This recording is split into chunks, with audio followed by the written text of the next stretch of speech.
தமிழக அரசியலில் அதிரடி.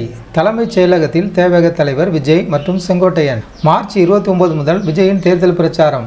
தலைமைச் செயலக விசிட் மற்றும் தேர்தல் அதிகாரிகள் சந்திப்பு. தமிழக அரசியல் களம் சூடுபிடித்துள்ள நிலையில் இன்றைய முக்கிய செய்திகளாக பார்க்கலாம். தமிழக வெற்றி கழகத்தின் தலைவர் விஜய் அவர்களின் அடுத்த கட்ட நகர்வு என்ன என்பது குறித்து முக்கிய தகவல்கள் வெளியாகியுள்ளன. தேவகவின் நிர்வாகக்குழு தலைமை ஒருங்கிணைப்பாளர் செங்கோட்டையன் அவர்கள் இன்று திடீரென தலைமைச் செயலகத்துக்கு வருகை தந்துள்ளார். இது குறித்த விரிவான தகவல்களை இப்பொழுது பார்ப்போம். தலைமைச் செயலரை விஜய் மற்றும் செங்கோட்டையன் சந்திப்பு.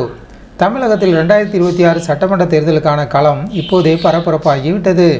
இன்று காலை சென்னை தலைமைச் செயலகத்துக்கு வருகை தந்த தேவகின் முக்கிய நிர்வாகி செங்கோட்டையன் மற்றும் தமிழக வெற்றி கழக தலைவர் விஜய் அவர்கள் தலைமை தேர்தல் அதிகாரி மற்றும் உள்துறை செயலாளர் நேரில் சந்தித்து பேசினார்.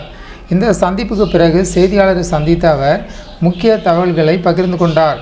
நாங்கள் முதலமைச்சரை சந்திக்க வரவில்லை, மாறாக வரும் மார்ச் 29 முதல் தேவக தலைவர் விஜய் அவர்கள் மேற்கொள்ளவிருக்கும் மாநிலம் தழுவிய தேர்தல் பிரச்சாரத்திற்கான பாதுகாப்பு மற்றும் வழிகோட்பாட்டு நெறிமுறைகளை குறித்து ஆலோசனை நடத்தவே வந்துள்ளோம் என்று தெளிவுபடுத்தியுள்ளார்.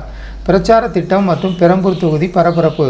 பெரம்பூர் தொகுதியிலிருந்து தனது முதல் பிரச்சாரத்தை தொடங்க விஜய் திட்டமிட்டுள்ளதாக தெரிகிறது. இது மட்டுமின்றி 234 தொகுதிகளிலும் தனித்து போட்டியிடும் முடிவில் தேவக உறுதியாக இருப்பதாகவும் முதற்கட்ட வேட்பாளர் பட்டியல் இன்னும் ஓரிரு நாட்களில் வெளியாகலாம் என்றும் தகவல்கள் தெரிவிக்கின்றன.